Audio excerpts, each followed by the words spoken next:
চাকু দিয়ে কি লাগে মাছ? চাকু দিয়ে মাছ। দুই ভাই দোনো ভাই লিবিয়ার সাগর পাড়ি দিয়া তারপরে ইটালিতে আসছে অনেক কষ্ট কইরা।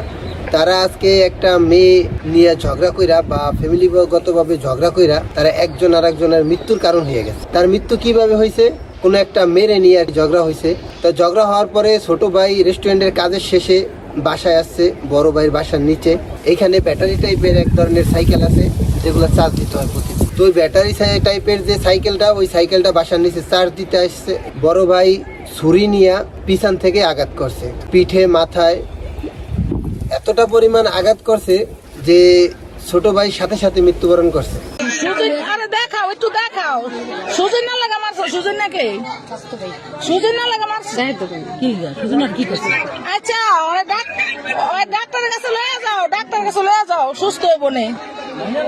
আরে কি দিয়া মারছো? এই যে করতেছো বেন্দা, কি করছো? কি দিয়া মারছো? হ্যাঁ, চাকু দিয়া। চাকু দিয়া কি লাগে মাছ? চাকু দিয়া মাছ। চাকু দিয়া। আরে ডাক্তার কাছে লয়ে যাও ভাই না, ভাই না, ডাক্তার কাছে লয়ে যাও ভাই না। আরে ডাক্তারের কাছে লয়ে যা, তুই ভাই না।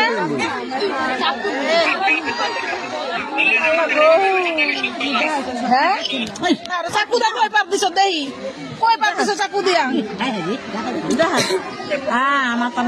চাকু দিয়া কই পাপ দিছ? দেখা দেখা দেখা আমাকে দেখা। কি দেখাতে দেখাই? মৃত্যু যে হয়েছে এই পর্যন্তই শেষ হয় নাই। খুন কইরা ফেলাইছে বা মাইরা ফেলাইছে, তারপরে আবার বাড়িতে ফোন দিয়ে এই ধরনের কথাবার্তা যে টাকার মেশিন শেষ হয়ে গেছে, এই ধরনের ভিডিও মানুষের সামনে গেলে মানুষ হাহাকার করে। কারণ এই ধরনের কাজ যারা করতে পারে তারা কোনোভাবেই মানুষের কাতারে পড়ে না। এখন খুন তো কইরা ফেলাইছে, এখন তার ফ্যামিলির কি অবস্থা হবে? এক ভাই তো মারা গেল, সে তো শেষ। তার যে ভাই মনে করেন খুন করলো তারও জেল। তা ফ্যামিলিটা এমনিতেই ধ্বংস হয়ে গেল। একটু সামান্য একটা মেয়ের জন্য জিদাজিদি কইরা বা ঝগড়া কইরা বা ফ্যামিলিগতভাবে ঝগড়া কইরা এই খুন পর্যন্ত চলে গেছে, তাও বড় ভাই ছোট ভাইরে করছে। এটা স্বাভাবিকভাবে করছে বলে আমার মনে হয় না।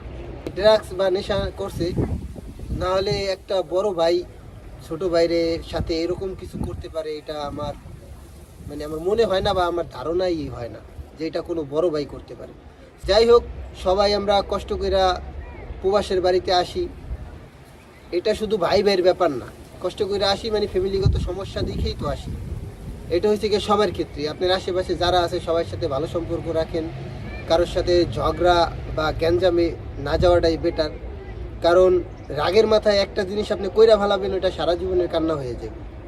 এই ধরনের ভুল যাতে কেউ না করে বা নিজেও না করেন, এই বিষয়টা খেয়াল রাখবেন। তো সবাই ভালো থাকবেন, সুস্থ থাকবেন। আল্লাহ হাফেজ, আসসালামু আলাইকুম।